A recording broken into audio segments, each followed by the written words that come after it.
As exigências de solenidade do casamento são aplicáveis para as situações regulares, aquelas do dia a dia que não enfrentem nenhuma problemática específica, né? Mas, como toda regra tem exceção, também as exigências formais para o casamento vão submeter a algumas exceções. E aí eu ponho para vocês na tela três circunstâncias excepcionais que justificam o que a gente chama de formas excepcionais para a celebração do casamento, tá? Eu pus aí numa ordem que eu não vou seguir, tá, pessoal? Porque a ordem é legislativa, mas eu quero trabalhar com vocês fazendo uma pequena inversão.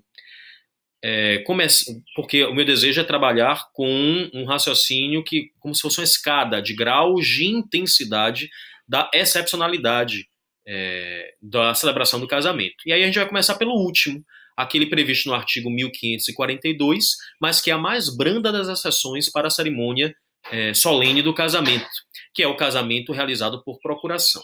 Vejam, queridos, então, o que é que nos diz o Código?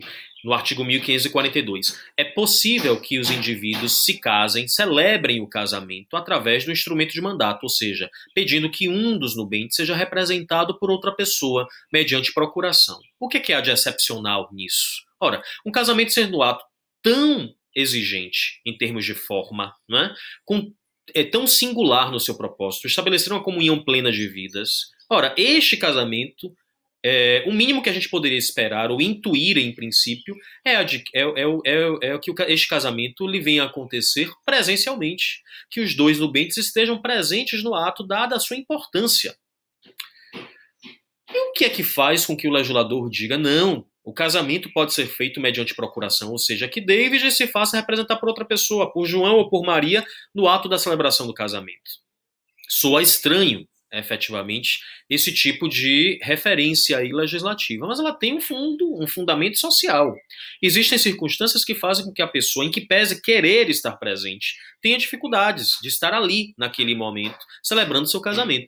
Vamos pensar, então, num exemplo que é excepcional, né? Por isso é uma previsão também excepcional, mas que pode vir a acontecer.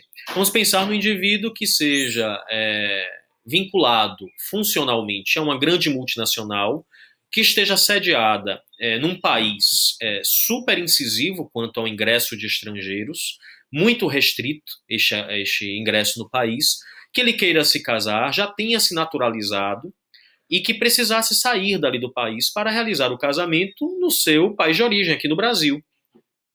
Só que ele vive uma gestão desta multinacional que o impede atualmente de sair do país e para realizar o casamento no seu país de origem, aqui no nosso país, no Brasil.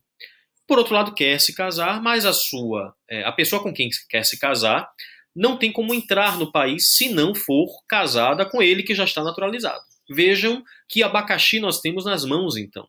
A pessoa quer se casar, não pode casar-se dentro do país onde está naturalizado, né, porque o acesso é extremamente restrito, e não tem condições, sob pena de perder o seu emprego, de vir ao país de origem, aqui, ao Brasil, para realizar o casamento. O que é que ele faz, então? Ora, aí firma uma procuração para que alguém o represente na cerimônia aqui no Brasil, e aí a pessoa com quem ele se case, tornando-se agora seu cônjuge, consiga ingressar no país para viver com ele lá onde ele está residindo. Bom, aí temos uma circunstância esdrúxula, excepcional, que vai justificar um casamento por procuração.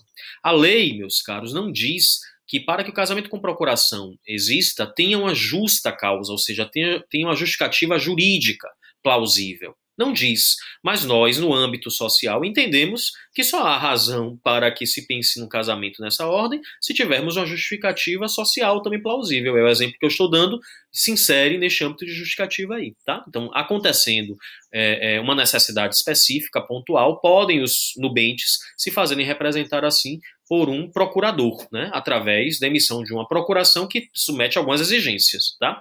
Precisa ser pública, ou seja, lavrada no tabelionato, precisa ter poderes especiais e ela vai vigorar por 90 dias.